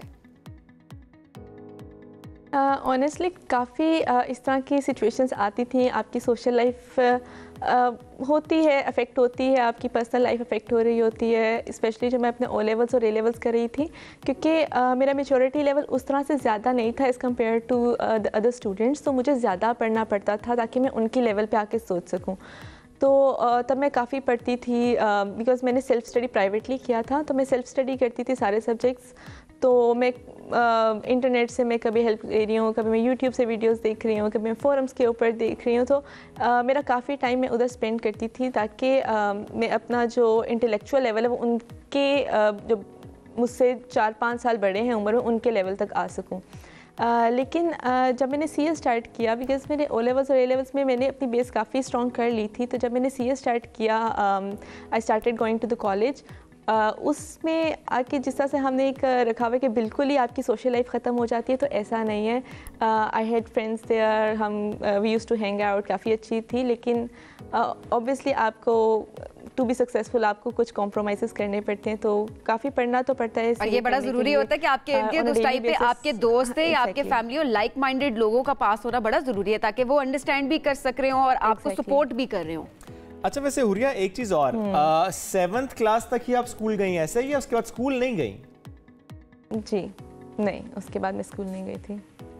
ये आप नाज़रीन ये देखिए, स्कूल ना जाकर रिकॉर्ड बना रही हैं, सिर्फ 7वीं जमात तक स्कूल गई हैं और उसके बाद ज़रा आपने प्राइवेट एग्जाम्स दिए, प्राइवेट स्टडी करके एग्जाम्स आपने दिए, आप कोई प्रॉपर्ली किसी इंस्टीट्यूट में नहीं गई, फिर ओ लेवल्स भी कर लिया, फिर ए लेवल्स भी कर लिया। अब सीए में आपने फिर क्या किया? जब आप गई कॉलेज और आपने पढ़ना शुरू किया, कोई ऐसा पेपर था जो कि फंस जाता था, या कि सारे के सारे ही सब्जेक्ट्स आपने एक गो में क्लियर कर लिए? एक्चुअली मैं 2 दफ़ा फेल हुई थी पेपर्स में। अच्छा। मेरे 2 पेपर्स रहे थे। तो ऐसा नहीं है कि मैं बहुत कोई ब्रिलियंट चाइल्ड थी और मेरे सारे पेपर्स 1 को में पास हो गए। ऐसा भी सिचुएशन आई कि मेरे 2 दफ़ा पेपर्स फेल हुए, और अगर वो ना होते तो शायद मैं 1 साल पहले क्वालिफाई कर चुकी होती। 15 साल में? लेकिन 18 साल में। 19 में भी ना, 18 साल जी जब मैंने क्वालिफाई किया था। मेरे नंबर्स खराब हो गए हैं भाई दिमाग में। तो वैसे आपके दिमाग में कभी नंबर्स खराब होते हैं? आपके दिमाग में कभी ऐसा होता है कि कैलकुलेशन आपसे गलत हो जाए? होती है, हो जाती है, गलतियां हो जाती हैं। ऐसा नहीं है कि बिल्कुल परफेक्ट होते हैं नंबर्स भी, लेकिन ग्रिप काफ़ी अच्छी है अल्हम्दुलिल्लाह। ओके, वैसे हुरिया आपके कितने बहन भाई हैं और क्या सारे इसी तरह रिकॉर्ड बनाने वाले हैं? सो आई हैव 2 सिस्टर्स। मेरी एक बहन चार्टर्ड अकाउंटेंट ऑलरेडी क्वालिफाइड है, और जो मेरी तीसरी सिस्टर है वो भी सीए कर रही है अभी। यानी कि आपने तय कर लिया जी पूरा खानदान चार्टर्ड अकाउंटेंट ही बनेगा। अच्छा हुरिया, जब 7th क्लास तक आप स्कूल गई और फिर आपने ये फैसला किया कि आपने स्कूल नहीं जाना बल्कि आपने प्राइवेटली स्टडी करनी है, फिर अपने एग्जाम में अपेयर होना है, तो वो जो एक एलिमेंट ऑफ फेयर होता है, अच्छा स्कूल नहीं जाऊंगी, अच्छा मेरी स्कूल की फ्रेंड्स, ये डर नहीं था? काफ़ी ज़्यादा था। शायद सुनने में वो इतना चैलेंजिंग नहीं लगता, लेकिन बिकॉज मैं उस फेज़ से गुजरी थी तो it was very challenging for me, क्योंकि आपको आपकी सोशल लाइफ, आपकी फ्रेंड सर्कल सब छूट जाते हैं, और जिन पेयर्स के साथ आप होते हो बिकॉज आपकी एज से वो ज़्यादा बड़े होते हैं, तो आपको वो उतना इंक्लूजन नहीं फील हो रही होती, एक्सेप्टेबिलिटी नहीं फील हो रही होती। तो वो काफ़ी एक इमोशनली अगर मैं बात करूँ तो वो काफ़ी चैलेंजिंग फेज़ था मेरे लिए वो सारा, लेकिन अब आई थिंक ठीक है, इट वाज वर्थ इट। तो ये आपके फादर ने बहुत सपोर्ट किया इस डिसीजन में कि अच्छा छोड़ो स्कूल? मेरे पेरेंट्स का काफ़ी इसके अंदर डिसीजन था, मेरे टीचर्स का। टीचर्स ने कहा कि स्कूल ना आओ? My father was a professor. नहीं, my father was a professor. तो वो ओ लेवल्स और ए लेवल्स को ही पढ़ाते थे, तो उनकी एकेडमी थी। तो जब मैंने 7th ग्रेड अपना कंप्लीट किया तो मेरे फादर का और his colleague who is one of my teachers, तो उन्होंने डिसाइड किया कि हम ये करते हैं कि हम कन्वेंशनल वे में नहीं चाहते कि हम स्कूल के थ्रू हम जाके ओ लेवल्स करवाएं इसको, हम इसको प्राइवेटली अपेयर करवा देते हैं और इसके कुछ साल जो है हम सेव कर लेते हैं। और सारा तो उस तरह से सब मान भी गए थे। अच्छा हुरिया, कभी ऐसा फेज भी आया, क्योंकि ऑब्वियसली हम अक्सर देख रहे होते हैं कि कुछ लोग जब सीएस शुरू कर रहे होते हैं तो वो बीच में से छोड़ भी देते हैं, वो कहते हैं जी बहुत मुश्किल है, एक पेपर फेल हो गया, दूसरा पेपर फेल हो गया, तो वो स्टॉप भी आपने ऐसा किया? अच्छा शुएब एग्जाम्पल है इसके। कितने, अच्छा आपने कितने पेपर पास किए? पहला पेपर पास हुआ था, जिसके बाद पास नहीं हुआ, मैंने कहा मैं नहीं कर सकता ये। अच्छा, मतलब आपने ये डिसाइड कर दिया, आपने गिव अप कर दिया और मे बी आप उस फील्ड में चले गए जहां पर आप बेस्ट हैं। मैंने कहा आसान, हाँ, ये मुश्किल है। हुरिया, आप पे ऐसा फेज आया कि आपने कहा कि नहीं अब शायद बड़ा मुश्किल है और नहीं हो सकेगा आगे? अच्छा, जब मैंने सीए स्टार्ट किया था so it was my decision, because उस टाइम पे मैं इतनी मैच्योर थी कि हाँ मैं अपना करियर डिसीजन ले सकती थी कि मैंने सीए करना है। और आई थिंक ये डिसीजन जो होता है ना वो काफ़ी इंपॉर्टेंट होता है, because you are choosing the next 40-50 years of your life. तो उस टाइम पे बिकॉज मैंने ए लेवल्स में भी अकाउंटिंग सब्जेक्ट्स थे, मेरे ओ लेवल्स में भी थे, तो उस टाइम पे आई न्यू कि हाँ दिस इज़ समथिंग जो मैं कर सकती हूँ और मैं करना चाहती हूँ। Because I wanted to be in a leadership role जहाँ मैं डिसीजन मेकिंग कर रही हूँ, जहाँ मैं एक कंपनी में एक वैल्यूएबल इनपुट्स दे रही हूँ। तो मुझे मालूम था कि हाँ ये जो फील्ड है this is the right fit for me. तो जब आप अपनी उस मोटिवेशन, उस डेडिकेशन से आई थिंक जब उस फील्ड में आते हो ना, फिर आप मोटिवेटेड रहते हो कि नहीं अब मैंने करके ही निकलना है। तो इवन दो कि मेरे पेपर फेल हुए थे, बट उसमें जब भी मेरा फेल हुआ तो आई वाज लाइक कि नहीं अब पास तो करना है मैंने। क्या बात है, आपने करके दिखाया, आपने करके दिखाया ये माशाल्लाह। और आपने ज़रा रिकॉर्ड बनाया, बहुत सी दुआएं आपके साथ। ज़रा ना सिर्फ आपने अपने लिए, अपनी फैमिली के लिए, पाकिस्तान के लिए ये ज़रा आपने अचीव किया है कि हम अब बता रहे हैं पूरी दुनिया को कि हमारे कितने ब्रिलियंट स्टूडेंट्स हैं कि स्कूल छोड़ देते हैं, रिकॉर्ड भी बना लेते हैं। मैं एडवोकेट नहीं हूँ स्कूल छोड़ने का। ऐसे मत करें कि स्कूल छोड़ दें, उनका गोल सेट था, बड़े क्लियर थी, उन्होंने she was very focused actually, और अच्छी गाइडेंस थी उनके साथ। बहुत शुक्रिया हुरिया, साथ मौजूद थी, हमसे गुफ्तगू कर रही थी। नाज़रीन एक ब्रेक आएंगे, वापस आते हैं, साथ रहिए। मौसम सर्द है और जब सर्द मौसम की हम बात करते हैं तो बिलखुसूस वो बच्चों के लिए खासा खतरनाक हो जाता है, मुश्किल हो जाता है। स्पेशली अगर हम देखें सबीन कि not just in Punjab, overall अगर हम बात करें तो नमूने केसेस रिपोर्ट हो रहे हैं। सिर्फ पंजाब की अगर मैं बात करूं तो रवा माह अमवात की तादाद 275 तक पहुंच चुकी है। अब ज़ाहिर ये अलार्मिंग फिगर्स हैं कि नमूनिया, जब इसकी हम बात करते हैं कि जिस तरह से लंग्स का इन्फेक्शन इसको कहा जाता है, और ज़्यादातर जो केस है वो वायरस की वजह से होते हैं। नज़ला ज़ुकाम की अलामात होती हैं और उसके बाद जब नमूना संगीन हो जाए तो फिर ज़रा हॉस्पिटलाइजेशन और उसके बाद खासा मामला संगीन हो जाता है। और आम तौर पर देखा जाता है कि 5 साल से कम उम्र के जो बच्चे हैं इसमें ये ज़्यादा कॉमन होता है, तो बच्चों को ज़्यादा बचाया भी जाता है। अब जब सभी हम देख भी रहे हैं कि ओवरऑल पाकिस्तान में देखें, हम स्पेशली नॉर्थ की बात करें तो ज़ाहिर है वहाँ पर बर्फ़बारी भी हो रही है, मौसम की शिद्दत में इजाफा भी हो रहा है। ऐसे में अगर हम स्कूल की टाइमिंग्स की बात करें, कुछ स्कूल्स ने टाइमिंग्स बढ़ाई, कुछ ने नहीं भी बढ़ाई। अगर बच्चे उसी तरह से सुबह जल्दी जाएंगे, वो जल्दी उठ के घर से बाहर निकलेंगे, कोई वैन में जा रहे हैं, किसी को आप खुद ड्रॉप करने जा रहे हैं, और जब आप सर्द गर्म होते हैं, अंदर से आप बाहर निकले, बाहर ठंड है, तो बच्चे ज़्यादा मुतासिर हो जाते हैं। एग्जैक्टली तो इसी हवाले से बात करते हैं आज के नमूनिया को किस तरह से कंट्रोल किया जा सकता है अर्ली स्टेज पे, और अगर बिगड़ जाता है तो उसके बाद क्या करना चाहिए, और ये इतना तेजी से फैल क्यों रहा है। इन वजूहात पर भी आज हम बात करेंगे। पाकिस्तान की लीड इम्यूनोलॉजिस्ट डॉक्टर शाज़ली मंजूर इस वक्त हमारे साथ मौजूद है। अस्सलाम वालेकुम डॉक्टर साहब, कैसे हैं? ठीक हूँ। इस्लामाबाद में भी ज़्यादा केसेस आ रहे हैं नमूनिया के? जी, इस्लामाबाद में भी ज़्यादा केसेस आ रहे हैं।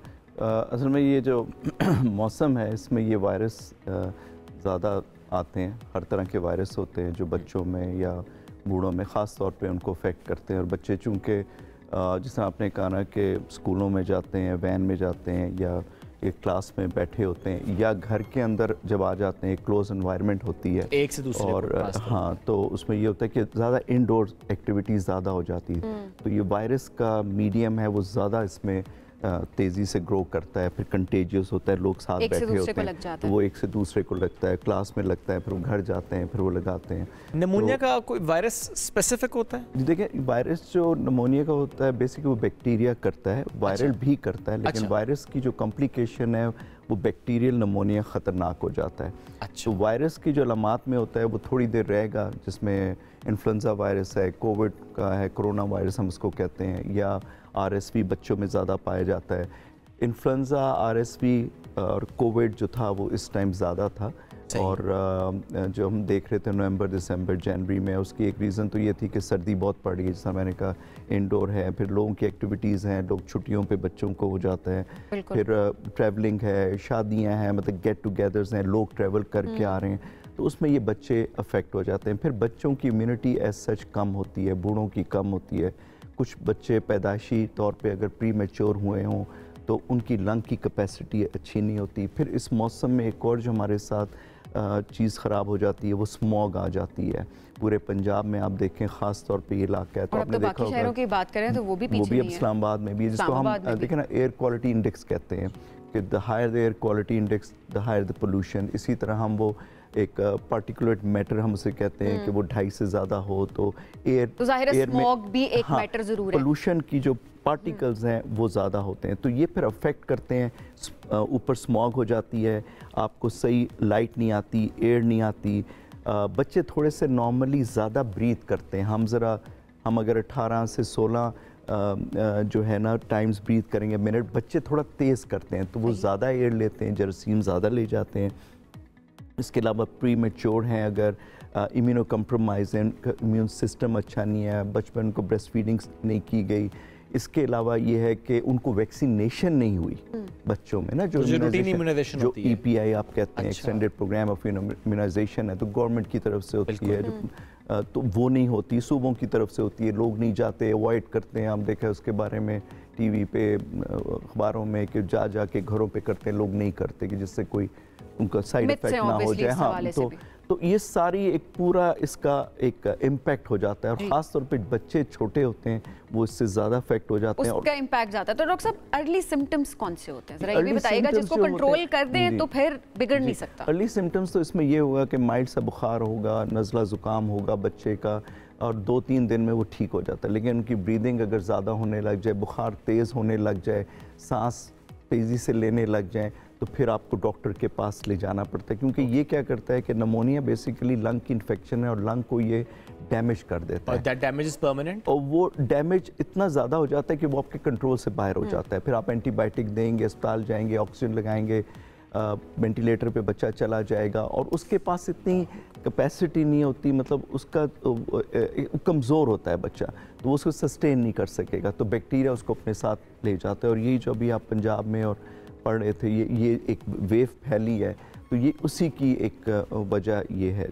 और ज़ाहिर जब नमूनिया बिगड़ता है तो ज़ाहिर है उसकी एक लास्ट स्टेज फिर खुदा न खासा डेथ की तरफ होती है, क्योंकि जिस तरह आपने खुद भी कहा कि अच्छा अगर बिगड़ रहा हो तो हॉस्पिटलाइजेशन पहले कर लें। तो ऐसे कौन से साइंस एंड सिम्टम्स होते हैं कि जिसको आपको नज़रअंदाज नहीं करना कि खुदा न खास्ता अगर बिगड़ गया तो that would be the permanent damage? देखिए बच्चों में ज़रा और बूढ़ों में चीज़ें बताना मुश्किल होती हैं। सही है। अगर मुझे बुखार है मैं बता दूंगा जी मेरा टेम्परेचर चेक कर लो, मुझे 102 बुखार है, मुझे सांस नहीं आ रहा, मुझे मतलब मैं अलामात में खांसी ज़्यादा हो रही है, मुझे खांसी में खुदा न खासा खून आ रहा है, लेकिन बच्चा आपको नहीं बता सकेगा। And same thing with older people ना, वो भी नहीं बता सके।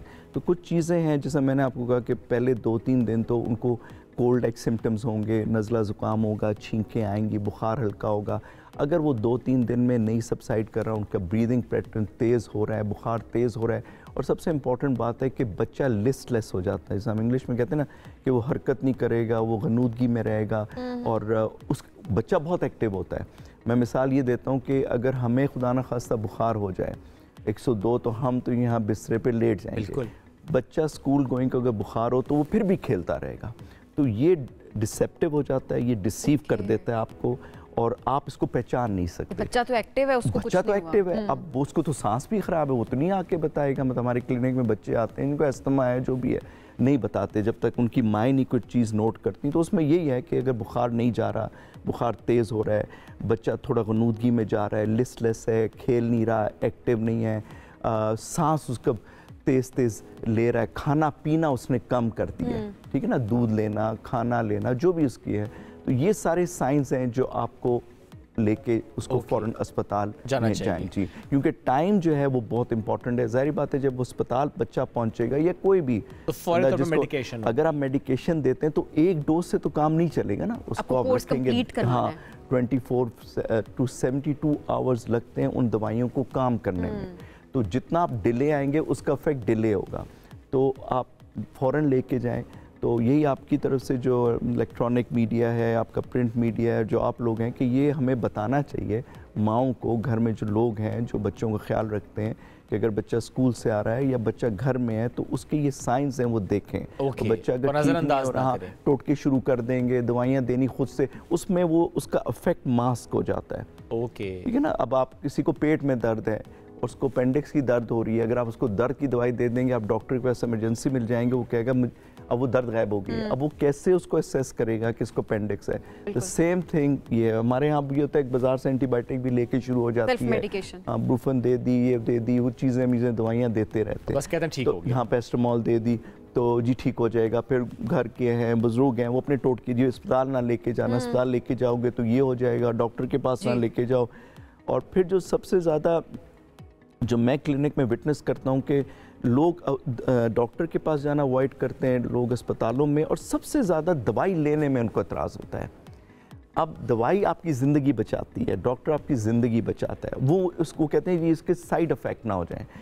एक बंदा जो बीमार हो गया है, जो मौत के दहाने पे पहुंच चुका है, क्या नुकसान वो कोई दवाई से तो नहीं हुआ ना, वो तो बीमारी से आया और आप उसको दवाई देंगे। लेट द डॉक्टर डिसाइड कि उसने क्या करना है, क्या दवाई देनी है। तो हमारे यहाँ अनफॉर्चुनेटली इस वजह से लोग जो है ना वो बदकिस्मती से डॉक्टर के पास नहीं जाते, एंटीबायोटिक क्यों दे दी, अब एंटीबायोटिक की जरूरत है तो देंगे ना, दे रहे हैं ना, तो ये सारी चीजें खुद से ना ले, लेकिन अगर डॉक्टर रिकमेंड कर रहे हैं और ऐसी सिचुएशन है तो फिर तो जरूर लेना।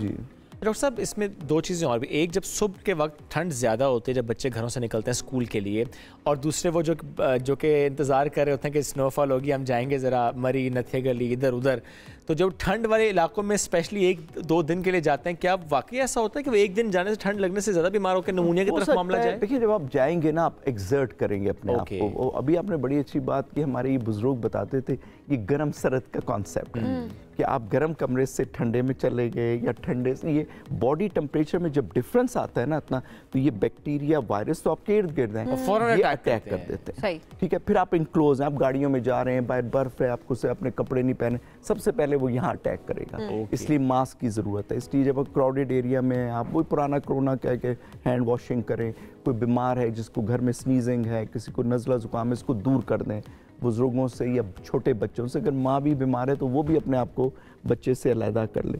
तो ये सारी चीज़ें प्रिकॉशन है। अब मसला होता है कि जब आप जाते हैं इन जगहों पे तो ह्यूज नंबर ऑफ पीपल आए होते हैं, बिल्कुल। तो आप देखें क्लोज कॉन्टैक्ट है, आपको ब्रीदिंग एटमॉस्फेयर नहीं, ऊपर से आपका क्लाउड है, तो वो सारा एयर एक जगह पे हो जाता है और फिर आप ये चीज़ ब्रीद इन करते हैं, तो ये सारी आप बीमारी अपने साथ ले आते हैं, तो घर आएंगे। जी, साइकिल को ब्रेक करने के लिए बहुत अहम है कि आप अवॉइड करें। एक हजूम जाता है ना, हम बस वो स्नोफॉल होगी सब पहुंच के, हमारा एक कॉन्सेप्ट है कि बस जी आप चलें और एक जमे गफीर है, कोई एहतियात नहीं होती, कपड़ों की एहतियात नहीं है, कोई गाड़ियों का नहीं पता, जूम पहुंच गया, स्टक हो गए, कपड़े नहीं है, आप हीटर नहीं है अंदर, गाड़ी को किस तरह पहुंच छोड़ेंगे, तो ये सारी बच्चों रिसोर्सेज आपके पास सारे होते हैं। अच्छा डॉक्टर साहब, अब जिस तरह पहले आपने जिक्र किया कि इम्यूनिटी का बड़ा इसमें रोल होता है कि इम्यूनिटी आपकी अच्छी होनी चाहिए, बच्चों के हवाले से बताएं और बड़ों के हवाले से बताएं कि सर्दियों में स्पेशली एक्सट्रीम सर्दी है, खुश्क सर्दी है, इसमें आपकी डाइट कैसी होनी चाहिए, क्या चीज़ें आप ऐड कर लें अपनी डाइट में? डाइट ऐड करने की ज़रूरत नहीं है सवीन, आप डाइट को ना बैलेंस रखें, आप हर चीज़ उसको दें। जो चीज़ आपने नहीं करनी वो आपने बेसिकली आउटडोर एक्टिविटीज़ को कम करना है, क्राउडेड एरियाज में नहीं जाना। इम्यूनिटी वैसे भी आपको बताऊं विंटर्स में हम सब की कम हो जाती है, वी आर ऑल वल्नरेबल, हम होते हैं, ये बस एक कॉन्सेप्ट है, एक अल्लाह ताला की तरफ से निज़ाम है, तो इसमें आपने अवॉइड करना है। हम विंटर्स को ज़्यादा एक्टिविटीज़ करते हैं, बल्कि दुनिया में लोग समर्स में निकलते हैं, खुला होता है, धूप होती है, आपको एक वो मिलता है, यहाँ उल्टा होता है। तो ये सारी चीज़ें, डाइट आप अपनी बैलेंस लें, डाइट को आपको इम्प्रूव ना करें।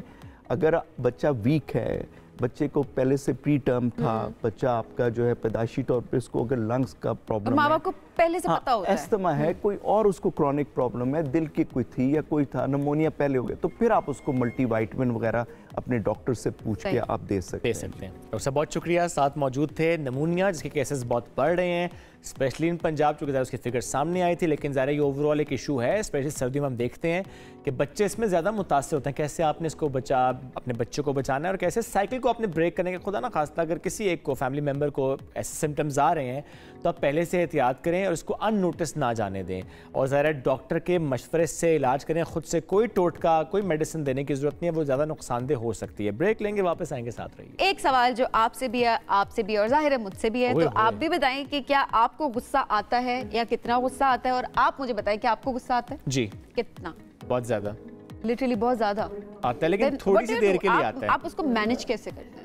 या बस गुस्सा कर जाते हैं, मैनेज करने की जरूरत नहीं है, बस जो हो गया हो गया? डिपेंड करता है आसपास कौन है, सब पे गुस्सा निकाला नहीं जा सकता, हर कोई बर्दाश्त नहीं करता आपका गुस्सा। तो आप मैनेज करते हैं ना, इसका मतलब नहीं, मेरे आसपास आपको किस पे गुस्सा करना है, किस पर गुस्सा नहीं करना। बात यह है कि अगर मुझे गुस्सा आया है, फॉर एग्जांपल मुझे किसी और पे गुस्सा आया है, किसी और बात पर गुस्सा आया है, लेकिन फॉर एग्जाम्पल मेरी वाइफ मेरे पास है, तो उसको पता है कि अच्छा मैं एक्सप्रेस करूंगा तो मैं ठीक हो जाऊंगा, तो वो मुझे कूल डाउन कर लेगी, काम कर लेगी, बिकॉज वो मुझे अंडरस्टैंड ज़्यादा करती है। मैं लोगों की बातें करी, मैं आपकी बात करी हूँ। आप क्या करते हैं जब आपको गुस्सा आता है? ये तो बता रहा हूँ कि मैं थोड़ा सा ना एक्सप्रेस करता हूँ किसी अपने फ्रस्ट्रेशन से, किसी बात से, किसी एक्ट से, मैं उसको अंदर नहीं रखता, मैं उसे किसी ना किसी अंदाज से एक्सप्रेस कर देता हूँ। अच्छा, वैसे भी उम्मन अगर देखा जाए तो मुझे भी लगता है मर्दों को बड़ा गुस्सा आ रहा होता है। वैसे आप मुझे देखें, मुझे इतना गुस्सा नहीं आता, मैं बड़ी काम रहती हूँ। जी।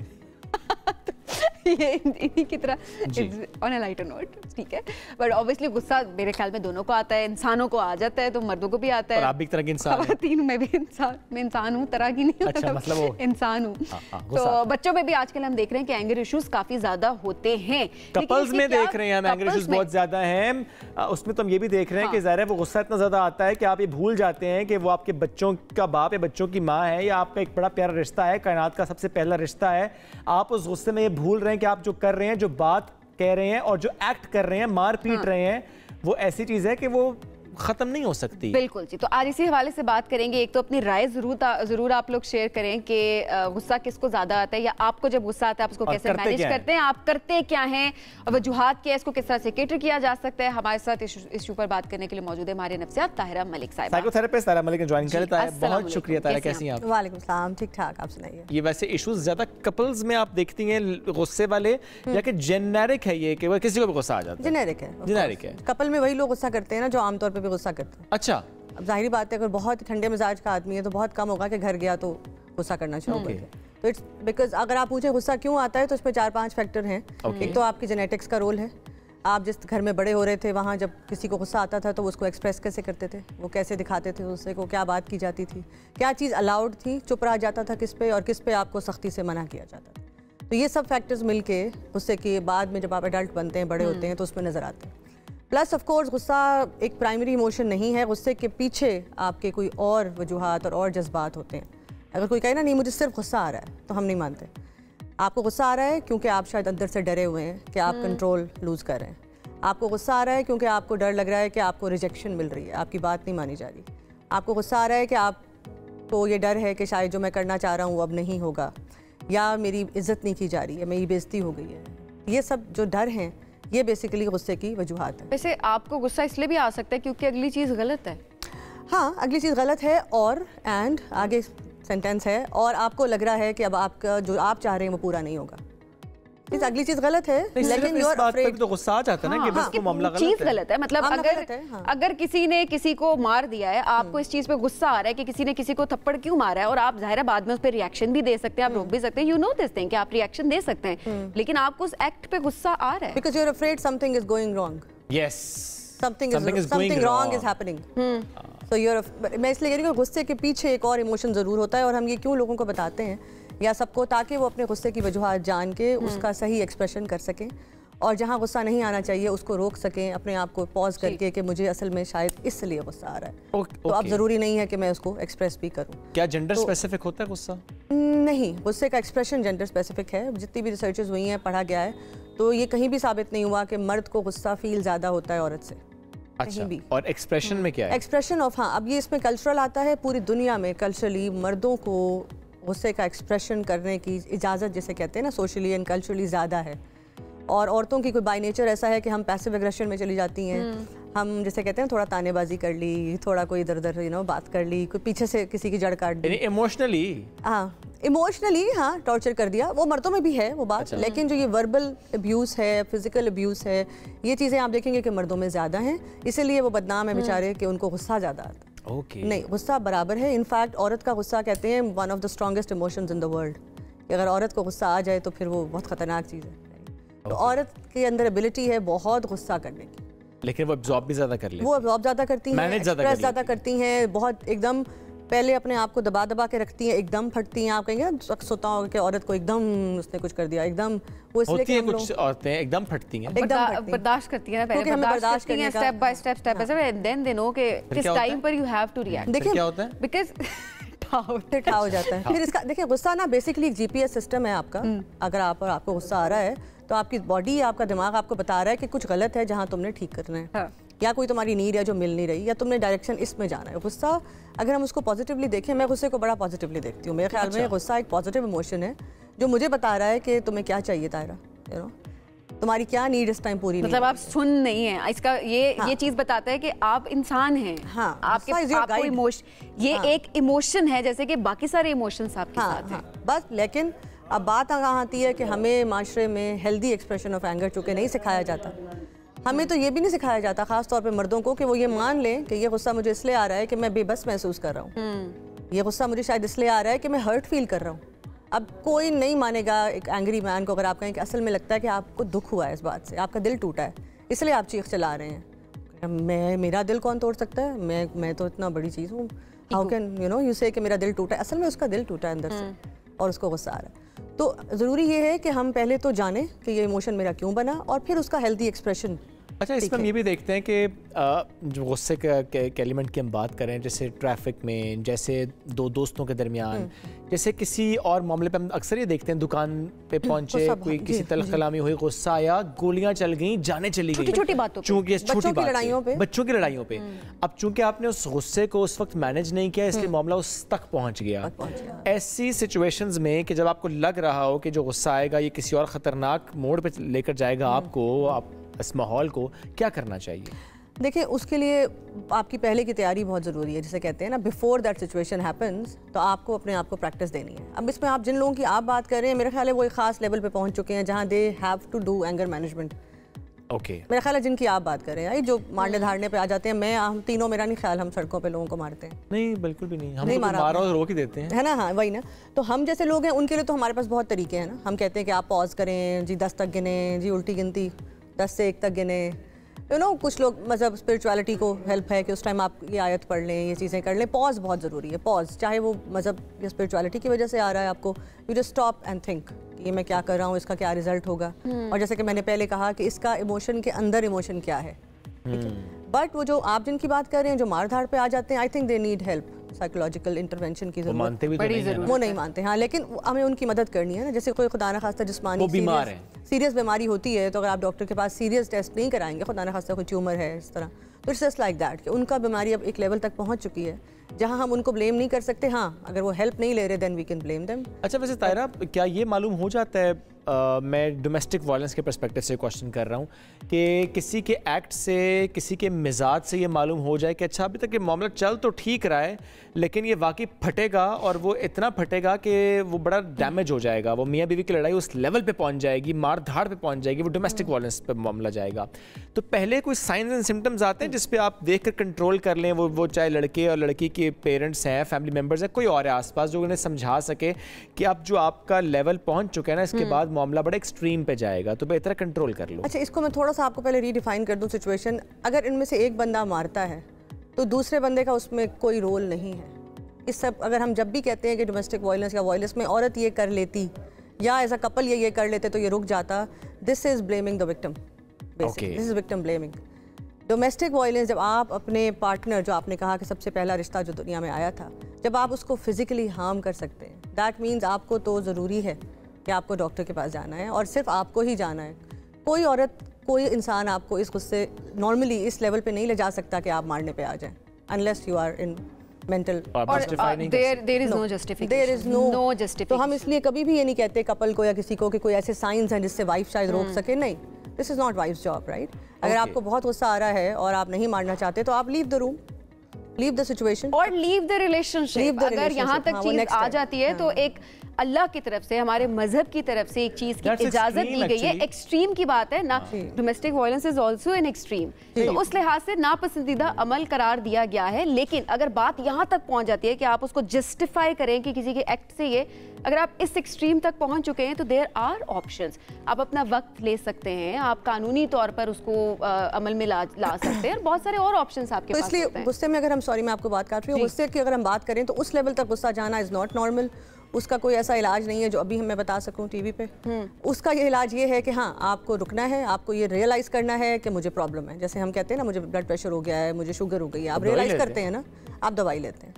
तारा, एक चीज़ और भी इसमें, क्या पहले से कोई ना कोई ऐसा सिम्टम तो नहीं, मैं ऐसे कहूँगा, ये मामला ऐसा होता है कि जैसे किसी रिलेशनशिप में या किसी भी ताल्लुक़ में कि आप स्टेप बाय स्टेप आप एग्रेशन की तरफ जा रहे हैं ना। पहले आपने कोई लफ्ज़ बोला होगा, शायद आप अब्यूजिव हुए होंगे, आपने शायद पहली बार हल्का सा हाथ उठाया होगा, और फिर आप एक्सट्रीम पे गए होंगे।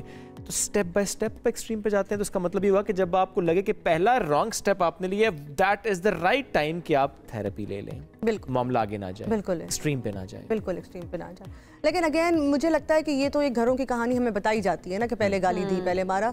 मारने वाला शुरू से मारने वाला ही होता है, कैपेसिटी होती है, और जिसमें नहीं है मारने की कैपेसिटी वो एंड तक भी नहीं मारता वो। अच्छा, मारने से मुराद, क्योंकि एंगर एक हमारा टॉपिक है आज का, मारने से मुराद है एक्सट्रीम एक्सप्रेशन ऑफ एंगर। तो एक्सट्रीम एक्सप्रेशन ऑफ एंगर, हमारे जो मेरा एक्सपीरियंस है वो, इट्स नॉट कि वो कहें कि जी मैं तो पहले बहुत कूल काम आदमी था, बस शादी हुई और 5 साल में मैं अब्यूज़र बन गया। नहीं, this is not the right. हाँ, स्टोरी बताई ऐसी जाती है सोसाइटी में, थे, आपको मौका भी, टेंडेंसी आपके अंदर थी कि अपने से कमजोर पे आप हाथ उठाएं, तो एंगर का गलत किया। और वही जैसे कि मैंने बताया कि यूजुअली अब्यूजर जो होते हैं उनके घर में अब्यूज उन्होंने देखी होती है। ये मोस्टली रिसर्चर्स ने ये दिखाया है। कभी अब्यूजर खुद ब खुद एक वैक्यूम में नहीं पैदा होता या होती, उसने कुछ ना कुछ लर्न किया और उसको अनलर्न करने की 2 तरह से उसने लर्न किया। एक तो उसने या तो पेरेंट्स को देखा है अब्यूज करते दूसरे को, या उसने खुद टीनेज में क्या होता है कि आपका नेचुरल एंगर आता है हार्मोन्स की वजह से। उस टाइम माँ बाप ने उनके एंगर को सही कंट्रोल नहीं किया। ओके। हाँ, अक्सर माएँ हम लोग गलती करते हैं कि बच्चे को, बेटे को प्यार कर लिया, अच्छा मेरा बेटा गुस्सा ना कर, चलिए पैसे ले ले, अच्छा अब्बू ने नहीं दिया तुम गाड़ी में, तुम्हें ऐसी सिचुएशन में हम ये भी उम्मीद नहीं कर सकते कि पेरेंट्स ने कोई अच्छा रोल प्ले किया होगा उस सिचुएशन में। हाँ, चाहे वो अच्छी नीयत से, अक्सर माएँ हमारे पास आती हैं, वो कहती है मैंने तो बुरी नीयत से नहीं किया इसको, बाप इसका गुस्से वाला था, मैंने बचाया इसको। हुआ क्या कि लड़के ने सीखा, टेम्परेरी फेज था, लेकिन लड़के ने सीखा कि जब मैं चिल्लाता हूँ, चीखता हूँ, चीज़ें तोड़ता हूँ तो मेरी अम्मी मेरी बात मान लेती है, और यही उसने सीखा। सो नेचुरली उस बेचारे ने ये सीखा कि जो खातून और भी होंगी वो मान जाएंगी। और दैट्स रॉन्ग। That's wrong. ये ज़ाहिर है उस माँ ने उस वक्त शायद बड़े प्यार से किया, लेकिन उसने गलत किया उस बच्चे के साथ और आगे चलकर। Anger is your own emotion, it's your private emotion, you have to deal with it yourself. Exactly Tara, बहुत शुक्रिया साथ मौजूद थी। इसी के साथ आज के प्रोग्राम से इतना ही, दोबारा मुलाकात कल करेंगे। अल्लाह हाफिज।